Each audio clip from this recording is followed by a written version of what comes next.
My name is Madeline Carter. I'm 41, and I used to be the governor of Colorado. That title used to open doors, until my own family made sure it closed behind me. Last fall, I stood in the Carter Mansion in Virginia, uninvited in spirit, but present by obligation, while my sister Claire soaked in applause for becoming a federal judge.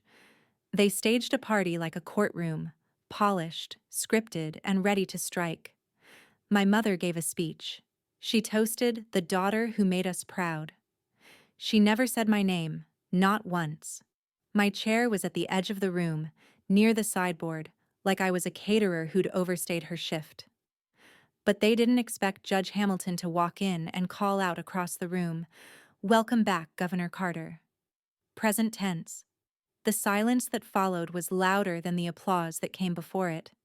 And what they still don't know is that while they toasted their image, I found something else. The lawsuit, filed by my own mother, against me.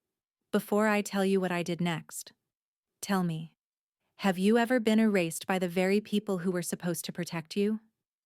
If this story touches something inside you, hit like, subscribe, and stay with me. Because silence might keep a family comfortable, but it never keeps the truth buried forever. Madeline Carter knew it the moment she stepped through the grand double doors of the Carter Mansion in Virginia. The fall air was crisp, the leaves outside glowed in amber and fire-orange hues, but inside, everything was staged and sterile, like a portrait waiting to be painted over. The living room bustled with polished guests, murmurs of "Congratulations, Claire," floating above the string quartet, as if the entire party were scripted. Claire Carter, her younger sister, glowed in the center of it all, draped in a navy sheath dress that screamed federal respectability.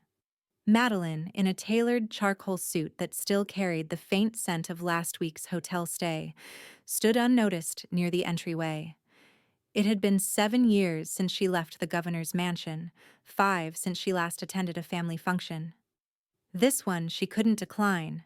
Vivian Carter, their mother, made sure to call and leave a long, frost-bitten voicemail.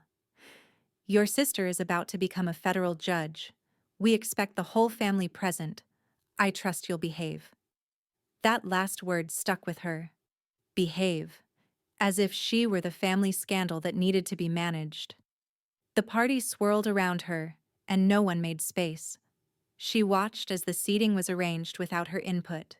2 long tables in the formal dining room, silverware perfectly aligned, name cards in looping calligraphy. She found her card at the farthest corner, nearly touching the sideboard. She was 3 seats away from the nearest family member, sandwiched between a retired circuit judge and someone's +1 who'd already knocked back 2 champagnes. Madeline sat, stiff and silent, her fingers wrapped around the stem of her wine glass, cool and untouched. She didn't clink glasses during the toasts. She didn't laugh during the stories. She didn't belong here anymore, and no one cared to hide it. Vivian made her speech, polished and rehearsed, eyes shining when she raised her flute. "To the daughter who makes us proud," she said. There was a chorus of applause and approval. Madeline's name was never spoken. Her title, former governor of Colorado, was not whispered, not referenced. It was as if those 4 years had never existed, as if the woman who broke records, who passed 3 key reform bills and negotiated 2 major federal deals, was merely an afterthought at her own sister's party. Claire basked in it.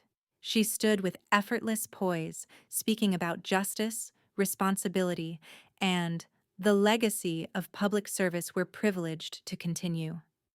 Madeline smirked quietly at the phrase, legacy, as if Claire had built anything other than a stairway out of others' reputations. Vivian fluttered about her like a proud peacock, correcting napkin folds and brushing invisible lint from her daughter's sleeve, making a show of maternal pride. Their father, Judge Thomas Carter, lingered at the bar most of the evening, always within reach of another scotch. He offered Madeline a nod once, distant and hollow, like a man acknowledging someone he might have known years ago. He never once brought up her time in office, never asked why she left so abruptly, never questioned how his oldest daughter had gone from the state capital to silent exile. Then the door creaked open again. Late. A cold gust swept in as a tall man in judicial robes stepped inside.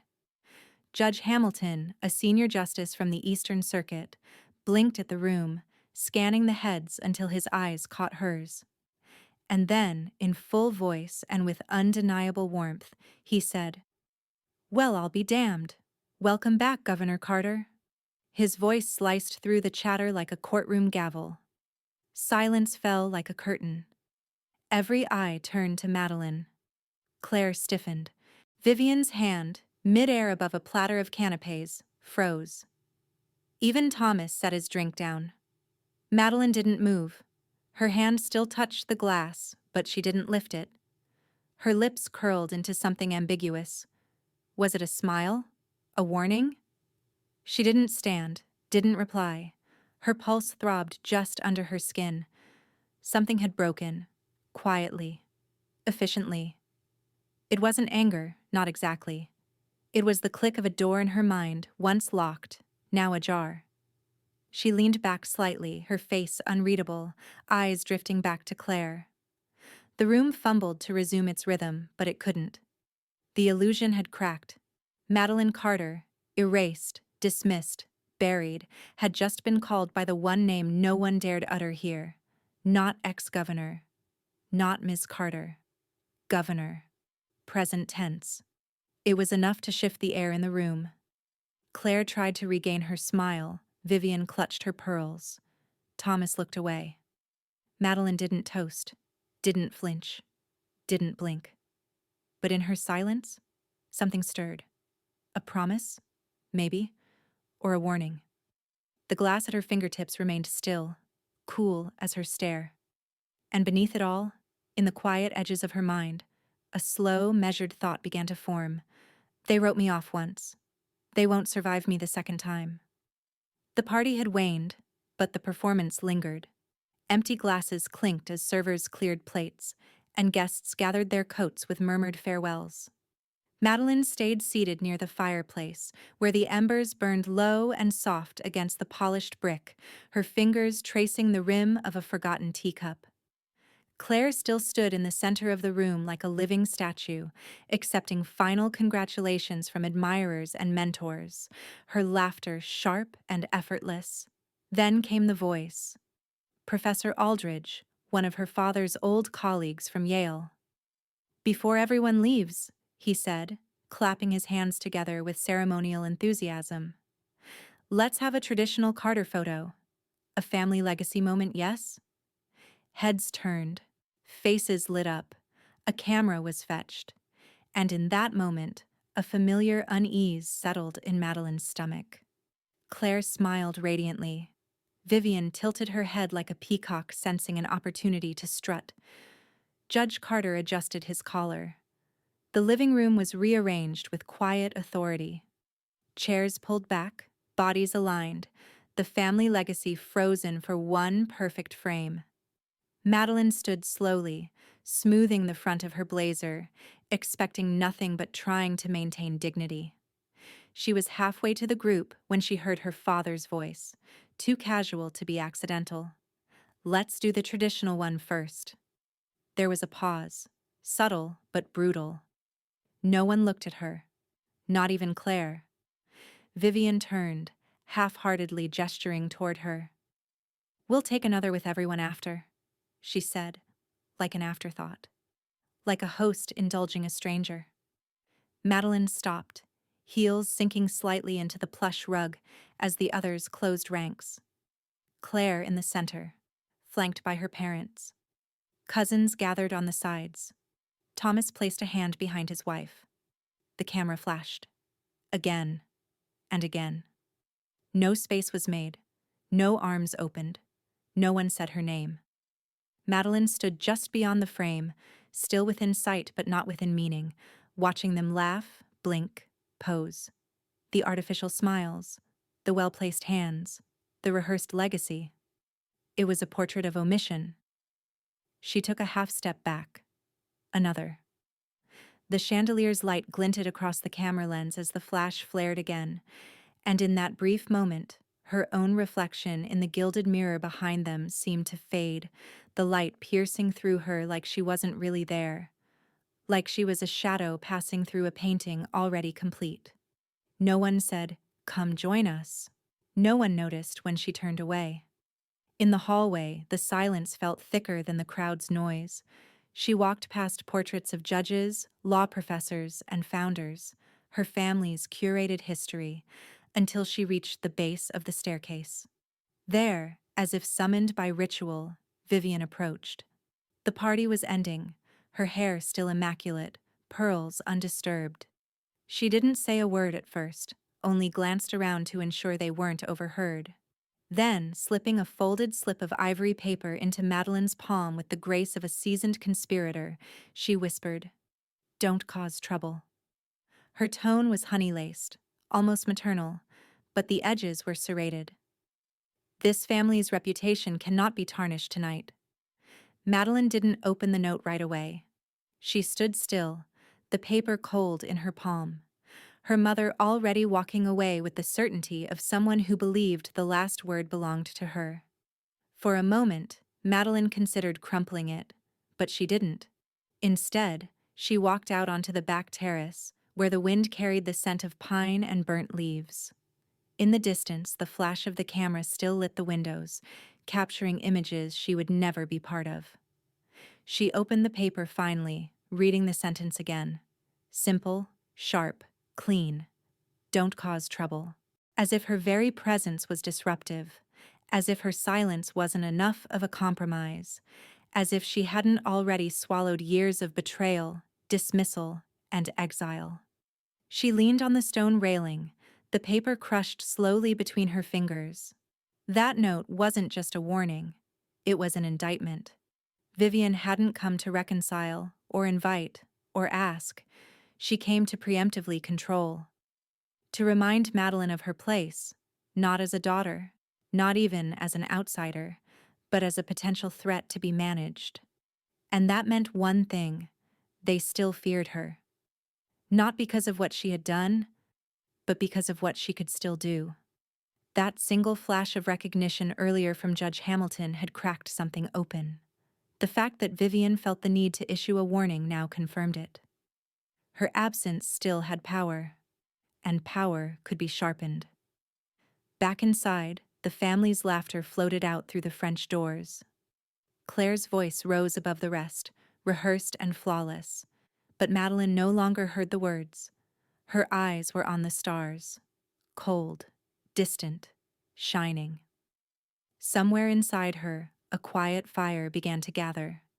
She hadn't wanted this fight. But now, standing outside her own family's portrait, she realized, if they feared her enough to silence her, maybe they were right to. And she wouldn't need to shout to make them hear. The house had fallen into silence. Upstairs, the Carter family slept in rooms lined with awards, legal certificates, and the kind of pristine bedding that never dared wrinkle. The party was over. The wine was corked. The goodbyes had been exchanged, except for hers, which no one waited for. Madeline sat alone on the living room couch, her body angled toward the dying fire, the soft glow casting shifting shadows on the framed family portraits that loomed over the mantel. She hadn't moved much since dinner. The paper from her mother still sat in her coat pocket, unread for the 100th time. Its contents were burned into her mind. Don't cause trouble. This family's reputation cannot be tarnished tonight. Tonight. As if trouble had an expiration date. As if betrayal could be scheduled. She reached for her laptop, more out of habit than intent, cracked it open, and tapped in her passcode. A quick scroll through emails, then the news tabs. Just noise, at first. Politics. Economics. A rising wildfire in Oregon, and then her name, right there in the headlines. Armex files suit against former Colorado governor. Her blood froze. She clicked, the screen loading slowly, mockingly, as if it were savoring the moment more than she was. The article was cleanly written, professionally brutal. Armex Corporation has filed a formal lawsuit against Madeline Carter, former governor of Colorado, for corporate defamation and damage to company reputation in relation to her public statements in a recent energy reform panel. Her mind reeled. She remembered that panel. It had been months ago, a quiet gathering at a university where she'd mentioned Armex's questionable drilling practices and political donations. Nothing untrue. Nothing unprovable, but enough, it seemed, to warrant retaliation. She scrolled. The article listed legal representatives, and there it was, in ink she could feel through the screen. Lead counsel, Vivian R. Carter, Esq. She stared at the name, Vivian Carter. Her mother. Her own mother. Not a legal assistant, not a distant firm. Vivian herself. It wasn't a coincidence. It wasn't professional separation. It was surgical, intentional, precise. Vivian hadn't just excluded her from the photo or silenced her at the party. She had prepared an attack long before the first champagne flute was lifted. Madeline scrolled further. The documents were public, PDF links neatly embedded. She clicked one, the actual suit, filed and time-stamped. Page 1, the allegations. Page 2, the rationale. Page 5, the signature. And there it was. Vivian Carter. The elegant loop of her signature no less cruel for its beauty. Madeline blinked, then leaned back. Her heart didn't race. It slowed. Slowed in that terrifying way where the mind goes silent, where emotion retreats, and something colder takes its place. This wasn't a family fight. This wasn't about reputations or jealousies. This was legal warfare. Preemptive erasure. They weren't just cutting her out of photographs. They were trying to delete her from the public record. Discredit her. Crush what little she had left of a voice. A former governor, sued by her own mother, on behalf of a billion-dollar corporation with ties to her own father's bench and her sister's judicial aspirations. This wasn't politics. It was a kill shot. The fire had turned to embers. Her eyes burned, dry at first. She didn't cry immediately. She simply stared. For all her endurance, all her silence, all her tolerance through this cold-blooded theater they called family, this was the edge. She had been blamed, shamed, rearranged, and now litigated. Her mother's warning note now made sense. Not a preventative plea. A prelude to ambush. Vivian knew the article would drop, knew Madeline would find out eventually, but she wanted to remind her, don't make a scene. Play dead. Madeline exhaled, a broken, bitter breath. The tears came then. Not loud, not heaving, but sharp and immediate. Hot lines down her cheeks as she shut the laptop slowly like sealing a coffin. She didn't scream. Didn't text anyone, didn't rage. She simply stood, walked to the hallway closet, pulled down her suitcase, the same one from Denver Airport, and began folding her clothes with surgical care. No goodbyes, no final looks. Just quiet, steady movement. She passed the dining room one last time, chairs still slightly out of line from the photo session earlier. Her chair, the one they hadn't pulled out, sat untouched, still a little off-center. This time, she didn't wait to be erased. She left the chair behind herself, empty, deliberate, like a statement, like a warning. They could take the photo. They could take the case. But she was still walking. And this time, she wasn't walking away. She was walking toward. The Richmond night bus station didn't smell like departure. It smelled like surrender. Bleach, rain, fuel, and silent prayers hung in the air, thick as the ache in Madeline's chest. Her suitcase, now scuffed, impersonal, sat beside her boots, which hadn't been cleaned since that suffocating Carter party. No one had followed her, of course. No one even noticed she was gone. It was the cleanest break she'd ever made. Her ID, voter card, credit accounts, canceled or changed. Everything in her name had been either deleted or disguised. In her hand, she clutched a bus ticket printed in faint ink, Richmond to Gallup, transfer in Albuquerque. No seat preference, no identity verification.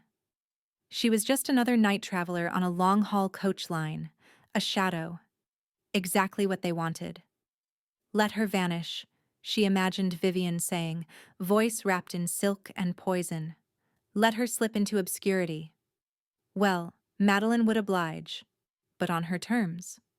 In her backpack, she had only a few possessions: a change of clothes, a packet of aspirin, 3 crisp $20 bills, and a bundle of old letters from college, some signed in long-forgotten nicknames. One read, "Don't let them decide who you are. You don't owe them your silence." She smiled at that faintly. She had owed them silence for years, and now she'd weaponized it. In the motel the night before, she'd burned everything else: business cards, photo albums, certificates with embossed seals.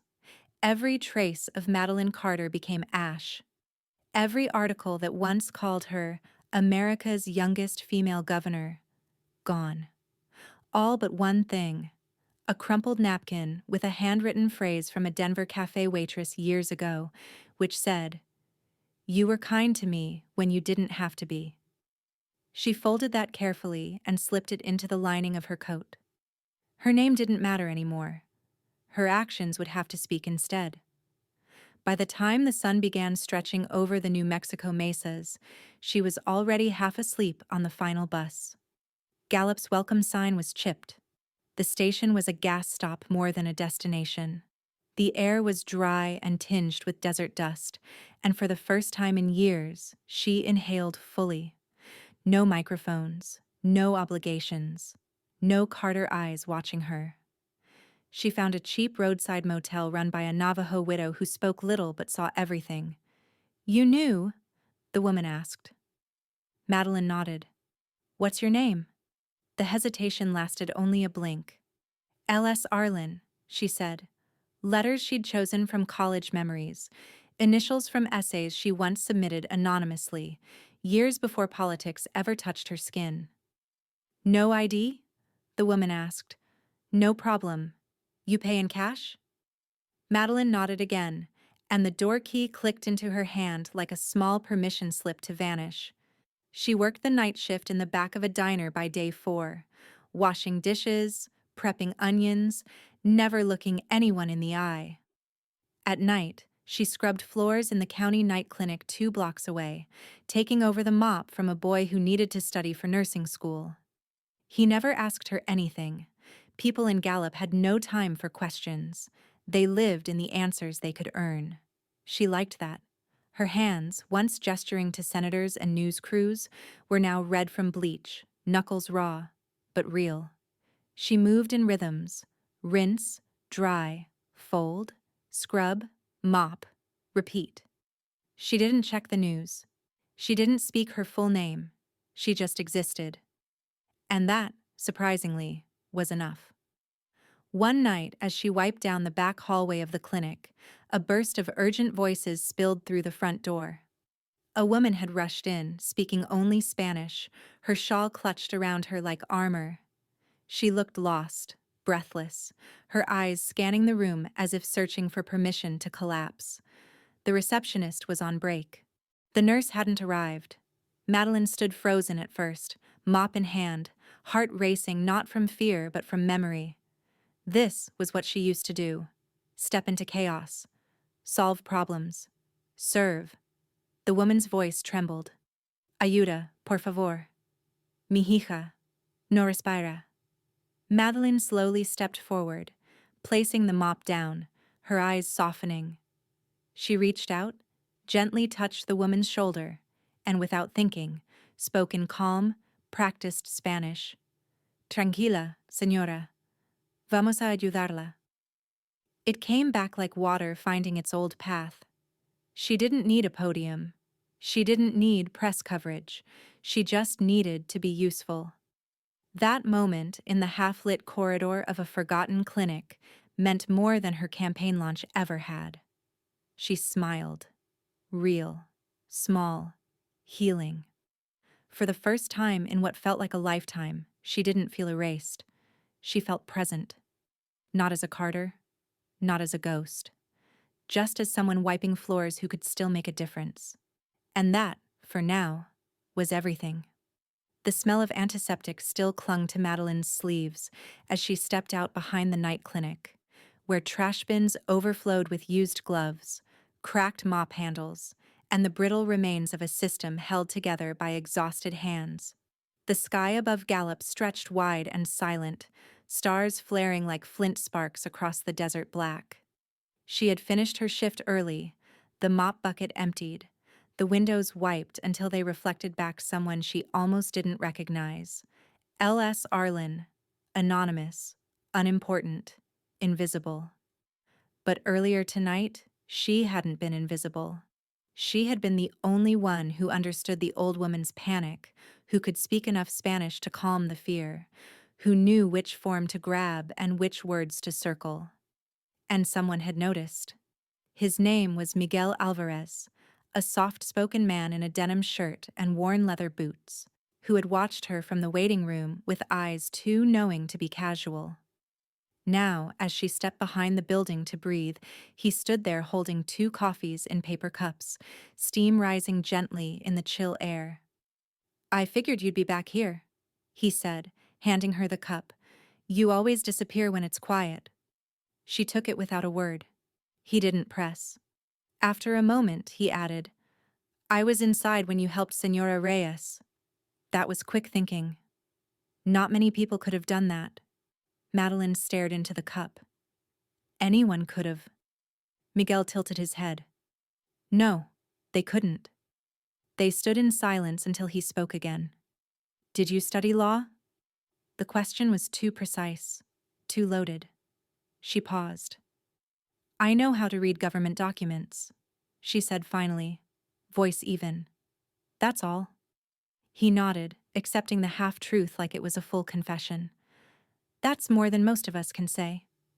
Later that week, he invited her to a small cafe 2 streets from the clinic, a place with mismatched chairs and sun-faded menus taped to the wall. Miguel stirred honey into his tea, while Madeline picked at a plate of eggs she hadn't ordered. "We have a community organization," he said casually. "Eco-equity. We help families with land disputes, lease renewals, energy rights. Half our clients don't speak English. The other half don't speak legal." He smiled at that. "You seem like someone who knows how to speak both." Madeline raised an eyebrow. "You're mistaken." "Maybe," he shrugged. "But I'm rarely wrong about people who are running from something. They usually show up exactly where they're needed." She didn't reply, but didn't leave either. Eco-Equity's office wasn't much. A converted auto garage behind an old bakery, its walls covered with filing cabinets, dusty fans, and boxes of tangled extension cords. But it was alive. Posters in both Spanish and Navajo lined the bulletin board. Tenant rights, how to read a utility bill, don't sign without knowing. Madeline found herself returning, first just to help organize the back room, then to alphabetize case folders, then to translate basic lease forms into plain English and Spanish. She never said her full name, never brought a resume. Miguel never asked. Naomi Reyes, the same woman she'd helped at the clinic, appeared at her elbow one morning, handing her a tamale and saying, "My grandmother says you have the hands of someone who carries others." Madeline looked at her fingers, still raw from bleach, and smiled faintly. Days bled into weeks. She kept working nights at the clinic and gave her afternoons to Eco-Equity. She learned the stories behind the names. A Navajo grandfather being sued for grazing on ancestral land. A single mother threatened with eviction for questioning her water bill. Madeline didn't fix everything. She couldn't. But she translated, clarified, guided. Quietly. Effectively. Miguel watched. One day, after she helped draft a statement letter for a family resisting a corporate buyout, he said simply, "You may not need a business card, but I need someone like you to survive." His voice held no flattery, just fact. Madeline looked down at the half-filled file in front of her. Eco Equity v. Halpern Mining Company. Her initials were in the margins, LSA. She hadn't realized she'd written them. That night, as the sun bled gold over the New Mexico horizon, she stood in front of the Eco Equity office, its crooked tin sign creaking faintly in the breeze. She traced the letters with her eyes. Eco Equity, by the people, for the land. Her reflection showed faintly in the glass door. She was thinner now, stronger, still scarred, but standing. She whispered to no one, "Starting here. Not redemption, not resurrection, just motion." The first real motion forward in years.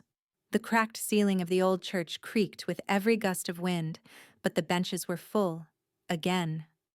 This was the third week in a row L.S. Arlen had agreed to hold what the Flyers called Know Your Rights Night, and by now, word had spread far beyond Gallup's dusty borders. No one asked where she was from. No one cared about credentials. They cared that she spoke clearly, slowly, without judgment, and that she knew what they didn't, but never made them feel small for it. She drew on the whiteboard with dry erase markers in 4 colors, sketching out the difference between an eviction notice and a bluff, explaining what the enforcement clause actually meant in a drilling contract, translating legal jargon into stick figures and arrows. She used metaphors about goats, water buckets, even bingo cards, anything to cut through the noise of fear that so often accompanied official letters. Naomi sat at her side, notebook open, drawing her own diagrams as Madeline spoke. Miguel leaned against the back wall, arms crossed but eyes soft, like a man watching something bloom he thought would never grow again. They were in a borrowed space. Wooden pews, flickering lights, no functioning heat, but the people kept coming. Elderly Navajo couples, single moms with babies wrapped on their backs, gas station workers who came in uniform, heads still smelling of oil and sun. They came because they had heard of the woman with no title who made laws sound like recipes, who smiled when explaining zoning codes, who never said, "I'm not allowed to say that." Madeline hadn't planned any of it. She had started with one translation, one question. But now children ran up to her asking about water rights, and old men gave her pieces of jewelry they could no longer wear. In one session, she taught Naomi how to use a basic air quality monitor, holding the device like it was sacred, and Naomi, beaming, taught it back to a row of school children the next morning.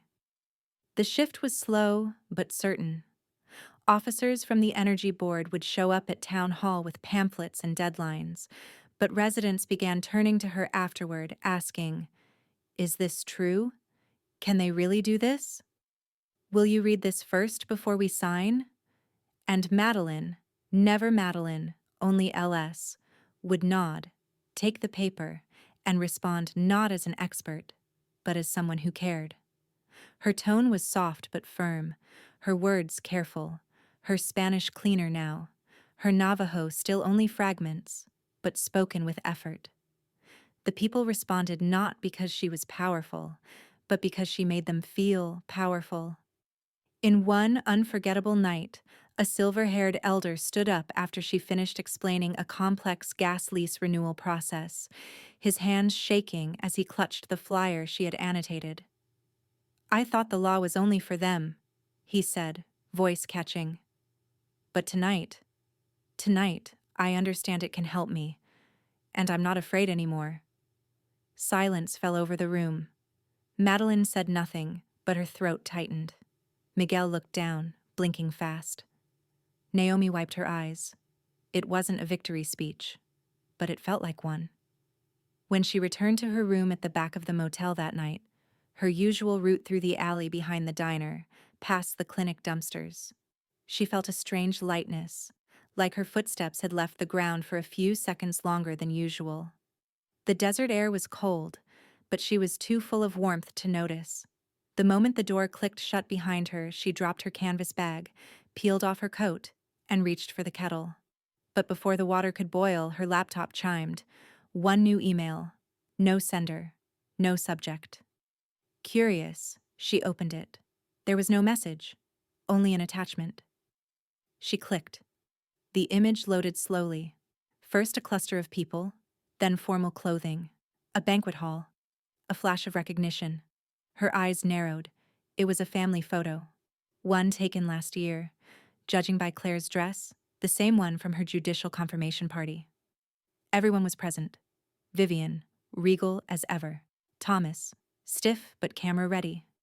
Claire, front and center. Radiant. Cousins, uncles, even distant relatives from Connecticut. But something was off. Madeline scanned the image, looking for her own face. She remembered attending that party, despite every warning in her bones. She remembered being pulled reluctantly into that group photo. But in the picture on her screen, the image had been carefully edited. She was gone. Not just cropped out, cut out. The space where she had stood had been replaced by a lamp, retouched to look seamless. No shadows remained. No hint of her presence. Her breath caught. She stared for long seconds. It wasn't just erasure. It was deliberate, meticulous. Someone had taken time to remove her, to revise history. Her wine glass, once raised beside Claire's, was gone too. The photo had been edited to rewrite reality, as if she'd never been part of them, never been governor, never been family. Her hands trembled slightly as she closed the laptop. The warmth from the church meeting drained from her skin, leaving something colder in its place. Not fear, not sadness. A deep, pulsing clarity. Someone was still watching. Someone still cared enough to erase her, because she still mattered. She had disappeared by choice. But this? This was a declaration. And maybe, just maybe, it was also permission. If they had gone so far to pretend she never existed, then maybe it was time she started showing the world who she really was, without the name they tried to bury. The screen's light still burned into Madeline's eyes hours after the image had faded. Her room, in the back of the motel, darker than usual, quieter than ever. She had shut the laptop, placed it under her bed, and sat there for what felt like the entire night. Motionless, upright, staring at the far wall where a nail once held a clock. She didn't cry. She didn't curse. The silence was louder than both. The image had burrowed deep into her memory. The edited family photo. Her own face cut out so perfectly it looked like she had never stood there. They hadn't just removed her, they had rewritten reality. The perfection of the edit was what made it unbearable. They'd replaced her with a lamp. A lamp. Something ornamental. Silent. Functional. Something that could never talk back. She clenched her fist, her nails digging into her palm. No name. No face. No mention. Just the illusion of a family that had always been complete, without her. The next morning, she arrived early to Eco-Equity, face composed but spirit fraying at the edges. Miguel noticed first. His eyes flicked up from a folder, studying her a beat longer than usual, but said nothing. Naomi came in 20 minutes later, toting breakfast burritos and a huge thermos of mint tea. "You look like you haven't slept," she said lightly, setting the food down. Madeline managed a small smile. "Just thinking too much?" She avoided the topic masterfully, folding herself into the usual rhythm of translating documents, checking permit appeals, and annotating maps for a nearby land rights workshop. But the moment Naomi stepped out to grab forms from the storage room, Madeline opened her laptop, now password protected in layers she'd installed at 3 a.m. The email was still there. The photo. No name, no text. She pulled up the metadata, then launched a tracing tool Miguel had once used to locate a scammer harassing one of their clients. The IP was encrypted, hidden behind a proxy string. The email had been routed through 3 anonymous relays before landing in her inbox. Whoever had sent it knew what they were doing. This wasn't a relative with a grudge. It was professional, cold, precise. She closed the laptop just as Naomi returned. The girl paused, looking at her. "You okay?" she asked. Madeline nodded. "Too fast." Naomi sat down, then, after a moment, said softly, "You don't have to tell me. But if something's happening, something you're not saying, I think maybe I've seen it before." Madeline looked up. "What do you mean?" Naomi didn't answer right away. She picked at the edge of her burrito wrapper, then whispered, "My mom. She used to be an environmental analyst. Smart. Respected. She sued Armex once. Over contaminated soil near the reservation. It wasn't even a big case, but after that, she started losing clients. Friends stopped returning calls. Then her research funding vanished." She glanced at Madeline. "They didn't threaten her directly. Didn't need to. They just made her disappear. Bit by bit." Madeline's breath caught. Naomi continued, voice steady but hollow. She couldn't prove any of it. Couldn't sue back. And after a while, people stopped inviting her to panels. Her papers were too political. She had to work at a high school, then a gas station. She died before anyone remembered her name again. The air thickened. Madeline reached for her tea, her fingers trembling slightly. Naomi leaned in. "They don't need to kill you," she said. "They just need to make everyone forget you ever existed." The words landed like a stone in Madeline's gut. There it was. Her fear, named aloud. Not death. Erasure. The slow, invisible undoing of everything she was. She stood up then, needing air. Walked out of the office without a word, through the alley, down the side street to the little park with 2 crooked benches and a broken fountain. The desert wind rushed past, tugging at her coat, whispering secrets she'd tried to ignore.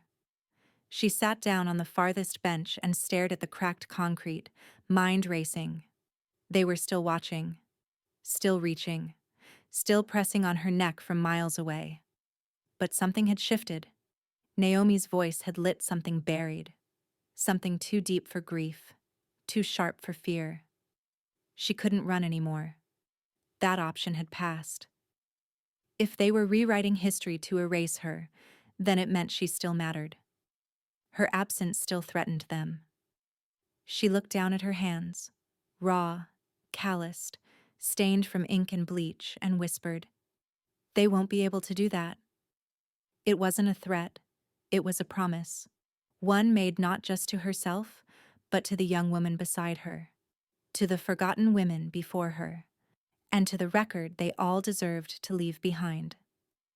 The Denver Convention Center buzzed with low, calculated energy, the kind that always came before a policy shift or a political explosion. The annual Colorado State Environmental Conference had never drawn this much press before, but this year, murmurs of controversial panels, new legislation, and grassroots resistance from underserved communities had sent media outlets swarming. Miguel and Naomi sat near the back of the auditorium, just beneath the balcony lighting rig, their eyes fixed on the small figure waiting behind the side curtain. Madeline stood alone, a badge around her neck that read, L.S. Arlen, Community Liaison, Eco-Equity, Gallup, New Mexico. She had planned to keep it that way. Stay quiet. Speak for others. Let the message matter more than the name. But as she stood clutching her speech notes, hands calm but her spine trembling, her mind kept circling back to Naomi's voice from just days before. They don't need to kill you. They just need to make everyone forget you ever existed. And for the first time in years, Madeline Carter didn't feel like hiding. A volunteer coordinator came up to her minutes before her scheduled session, clipboard in hand, voice chipper. "Hi, Just checking name spelling for the main slide. Is L.S. Arlen your legal name? We have to show full names for this session. It's a broadcast rule. Madeline hesitated. Her fingers tightened around the pages. Behind her, the murmurs of the growing audience swelled, journalists settling in, state representatives whispering, indigenous elders wrapped in woven shawls preparing to testify. She looked at the young woman with the clipboard, barely 20, doing her job without knowing she'd just asked the most dangerous question of the day. Madeline inhaled, slow and quiet, then raised her chin. It's Madeline Carter. Madeline S. Carter. The coordinator blinked. Carter? Like Governor Carter? A pause. Yes, Madeline said, voice low but firm. Exactly like that. The volunteer nodded quickly and vanished, and within 2 minutes, the tech crew adjusted the screen. Her name appeared behind her before she even stepped on stage. Madeline S. Carter, guest advocate, EcoEquity, New Mexico. And the auditorium gasped like a lung that had been punched. Whispers rippled. Reporters craned their necks. Miguel sat up straight. Naomi's mouth fell open. There was no turning back now. She walked to the podium with deliberate slowness, each step cutting deeper through the years of silence. The room quieted not because of her title but because of the tension that now electrified the air. What is she doing here? Is she back? Why would she come here of all places? Madeline didn't wait for the noise to return. She looked straight into the crowd, found Naomi's wide eyes, found Miguel's unwavering gaze, and began. I used to think silence was neutral, she said, her voice carried through the speakers with surprising warmth. That it kept peace, that it allowed people to move on without conflict. But I learned the hard way. Silence isn't neutral. It's complicity. A wave of attention rolled forward like thunder. When we say nothing in the face of injustice, we are not protecting harmony. We are protecting power. We are handing the microphone to the people who need it least and stealing it from those who need it most. Her hands remained steady. She didn't read her notes. She spoke from memory, from pain, from experience. She talked about the undocumented contracts given to oil companies near indigenous land. She talked about families who lost homes because their lease renewals were in a language they couldn't read. She talked about her time at EcoEquity, without spotlighting herself, and told the stories of people whose names would never make the headlines. They are not less important because they are not wealthy, she said. They are not voiceless. They are unheard. And our job is not to speak for them. It's to shut up long enough to listen. There was silence at first, then thunderous applause. But not everyone clapped. In the hallway after her panel, she returned to the table where she had left her satchel and water bottle. A plain manila envelope rested atop her notes. No markings, no name. Inside, a single photograph, a grainy aerial shot of the EcoEquity headquarters in Gallup. A red marker circled the rooftop, and in thick block letters, written across the back, "Don't drag us into your campaign. No signature, no return address." But the message was clear. Someone had seen her name go up on that screen, had heard the applause, had felt the shift in the air, and they were afraid. She held the photo in her hand for a long time. Naomi appeared beside her minutes later, face flushed, breathless. "You did it," she said. "You said it. They know who you are now." Madeline turned to her, gaze calm but burning with something new. "Good," she whispered. "Then let them come." Because hiding hadn't saved her. But standing up, speaking with her real name, had shaken the walls. And this time, she wouldn't be silenced. The bar was quiet in that particular DC way, buzzing with power yet draped in shadows, where senators drank with lobbyists, and no one remembered the waiter's name. A dim yellow chandelier flickered overhead like a dying sun as Madeline stepped through the door, her coat still damp from the evening mist. She spotted Claire instantly, perched in a corner booth, back straight, a half-full glass of Merlot untouched in front of her. Her once pristine posture was softened now, her sharp cheekbones dulled by exhaustion, and her eyes, always steady, always calculated, wavered the moment they locked onto Madeline. No greetings, no small talk. Madeline slid into the booth opposite her and said flatly, "If this is about damage control, you wasted your time." Claire exhaled slowly, her fingers running along the stem of her glass without lifting it. "I didn't come for forgiveness," she said. "I came because I can't stay silent anymore." Madeline arched an eyebrow. "Now that the cameras are facing me again?" Claire didn't flinch. "Now that I know what she's capable of." There was a beat of silence. Then Claire reached into her handbag and pulled out a small black USB drive, placing it gently between them on the table. "You should know," she said, eyes flickering toward the door. "Mom didn't just write that lawsuit. She didn't even file it under her own name. She convinced a firm partner to sign and bury the paperwork in Armex's endowment fund channels." Madeline didn't move. Claire continued, voice lower now, as if confessing to ghosts. "She's been laundering favors through legal grants for years. I only found out after I was nominated for the appellate seat. There was a memo, clearly marked Carter Trust, discretionary disbursement Armex. I confronted her. She said it was a gift to secure the family's influence for the next generation." She looked away. "Meaning me." Madeline stared at the USB, then at her sister's trembling hands. "And you stayed quiet," she said, the words cutting like wire, "while I got buried." Claire nodded once, slowly. "I did. I stayed quiet because I thought I had to protect something.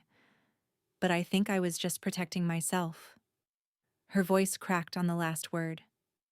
"I thought if I rose high enough, it would be worth it. That it would make sense. But it doesn't." Her fingers pushed the USB closer. "This has emails, payment logs, internal communications. I copied what I could. I didn't want to send it electronically. I couldn't risk it." Madeline didn't reach for it. Not yet. She just stared. "Why now?" Claire's voice dropped. "Because I watched what they did to you, and I realized I was next. Not legally. Morally. I've been sitting in courtrooms defending the law, while everything behind me is rot." She looked up again. "I didn't come for forgiveness. I came for help."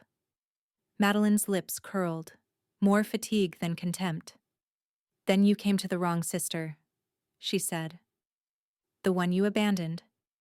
The one you helped erase. I don't owe you a damn thing." Claire flinched, but didn't protest. "I know," she whispered, "but I gave you the truth. Do what you want with it." The silence between them was thick with everything unsaid. Childhood summers, college recommendations, the way Claire once held her hand during their father's swearing-in ceremony. All of it buried under years of silence. Madeline reached forward finally, took the USB, slid it into her coat pocket without ceremony. She stood. Claire remained seated, eyes unfocused, her wine untouched. Madeline didn't look back as she walked toward the exit, her heels quiet against the wood floor. Outside, the city breathed with damp fog and faint traffic. Madeline zipped up her coat, pressed the USB deeper into her pocket, and walked toward the corner without pause. She didn't know what she would do next. But she knew this. Silence had cost her too much. And now that the walls were cracking, she wouldn't be the only one left exposed. The apartment was quiet except for the rhythmic tapping of keys. The screen's glow, the only light in the darkness.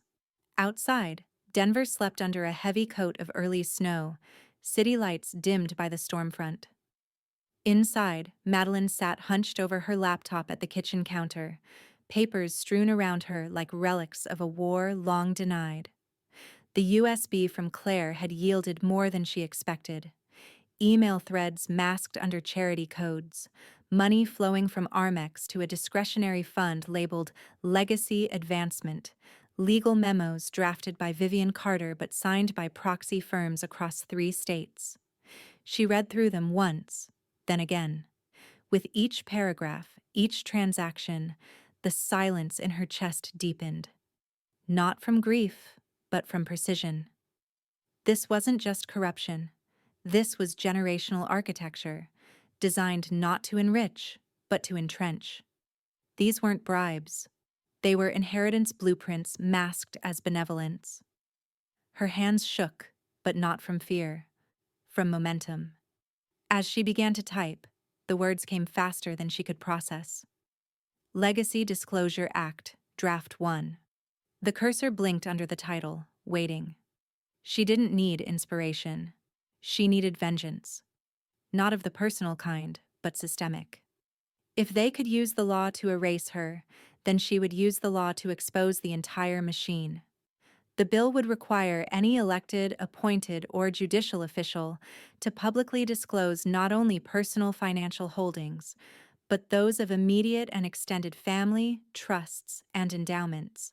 It would dismantle the curtain of plausible deniability the Carters had lived behind for decades. It wouldn't just touch her mother. It would touch everyone who thought their family name granted them immunity. She typed deep into the night, fingers raw, breath shallow.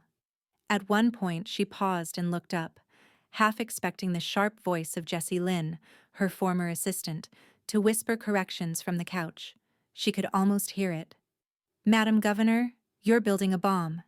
Make sure it only destroys the guilty." But Jessie wasn't here.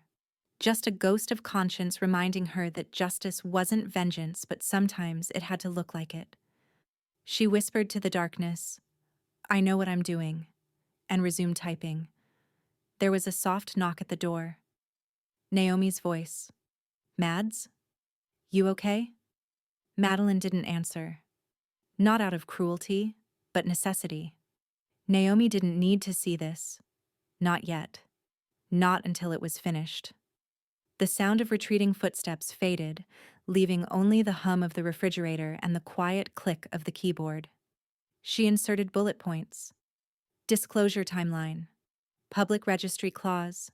Retroactive application. Every line tightened the noose around people who had always written laws for others, never for themselves. Her father, her mother, her colleagues, her former allies, her enemies. She didn't stop until the clock blinked 4:38 a.m. On the screen, the title pulsed with intent, Legacy Disclosure Act. Below it, in sharp serif font, the first signature etched in, Madeline S. Carter. She stared at it for a long time, not with pride, but with resolve. No press release, no announcement, just a single file, saved under a folder titled Fireproof. She leaned back, every muscle in her body aching, every nerve sharpened. Then she whispered aloud, softly, bitterly, like a vow to the gods of old power. "If blood is the reason they are protected, then I will rewrite the law to cut it off." The words hovered in the air, invisible but irreversible.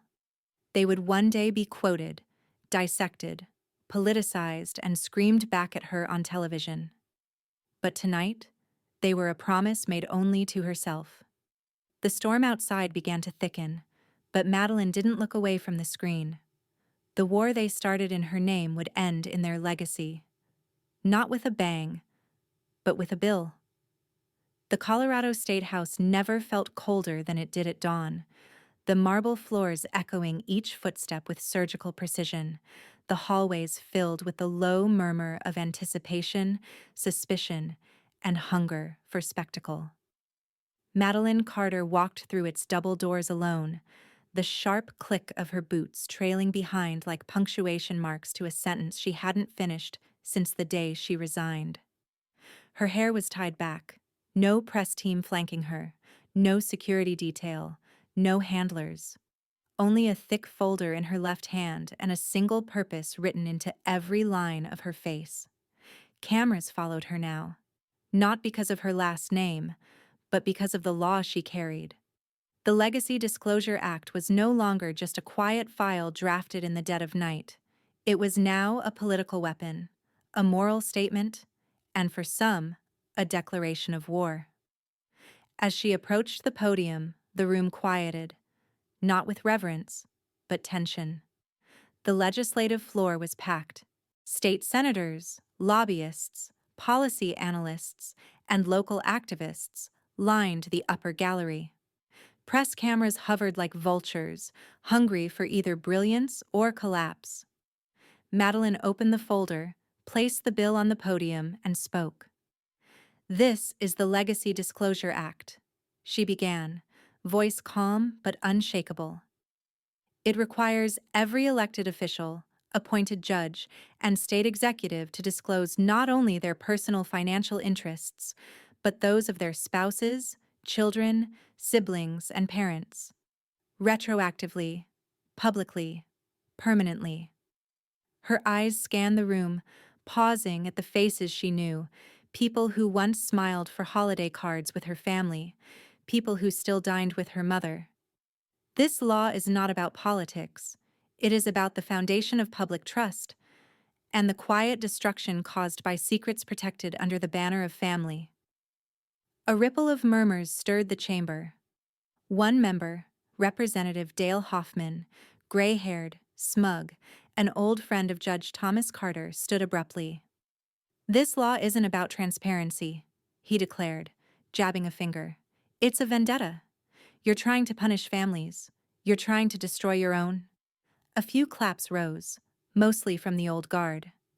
Madeline didn't blink. She reached into her folder and pulled out a remote. With one click, a video lit up on the large overhead screen.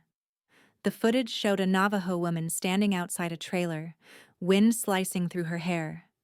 Her voice, translated via subtitles, was clear and unwavering.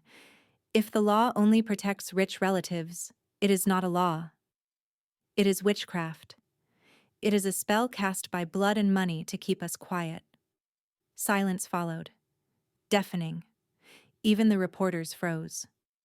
Madeline turned back to the room. "I didn't write this bill for revenge," she said. "I wrote it so no one would ever again have to bleed over secrets, so that the next girl from a nowhere town who wants to serve her people doesn't have to trade her name for her soul." Her voice didn't rise, but it shook something loose in the chamber. The bill advanced to discussion. A motion to vote was set. The floor trembled, not from noise, but from inevitability. As Madeline stepped away from the podium, her body still thrumming with adrenaline, a familiar face appeared near the press exit. Lucas Jameson, a former advisor from her governor's office. His suit was wrinkled, his eyes wary. He stepped close and murmured under his breath, "If you sign the full release, if this becomes law, they'll publish the file on Jesse Lynn." Madeline froze. "They're holding it," he continued. "Photos, videos, statements, fabricated maybe, but explosive. They'll paint it as misconduct, frame it like he was complicit in something he wasn't." Madeline didn't flinch, but her breath deepened. Jesse Lynn, her most loyal aide, her conscience in flesh, the one person who stood by her through the fall, the one who disappeared from public view when she did, the one whose absence was still a wound. She looked at Lucas, and the storm behind her eyes sharpened. "Then let them publish it," she said coldly. "Because if the truth is that fragile, it deserves to be tested. And if they want a war, this time, I brought the law." She walked away without another word, her signature already echoing in the halls like a verdict. The apartment was soaked in quiet. Not peace. Quiet. The kind that crept into the corners after a long battle, not to comfort, but to test your conviction. Madeline sat alone at the kitchen counter, the faint hum of the refrigerator the only sound beside the occasional clink of ceramic as she lifted her mug of lukewarm tea. Her hand hovered over the official filing documents, unsigned but waiting. The hearing was over. The Legacy Disclosure Act was in motion. And now, The counterstrike had begun. They hadn't come for her directly. Not yet. They had chosen something more delicate, more vicious. They'd decided to assassinate Jessie Lynn's memory. She could see the tactic clearly. Launch a whisper campaign, smear a dead man with stories he couldn't refute, drown his name in suspicion to poison hers by proxy. A voice message from the state press secretary had arrived only minutes after the session ended. There's a statement being drafted from Armex's media team. They're accusing Jessie of being an embedded mole. If you proceed, they'll make this public. The subtext was clear. Withdraw. Protect his name. Sacrifice the bill if you must. She set the mug down gently, her fingers trembling despite her composed face. Her eyes drifted toward the far wall, where the edge of a worn photo frame peeked from a shelf. Jessie, smiling in that way he always did when she was about to throw protocol out the window. He had never asked for the spotlight. He was the kind of man who stayed behind the curtain, organized chaos with calm efficiency, and took none of the credit.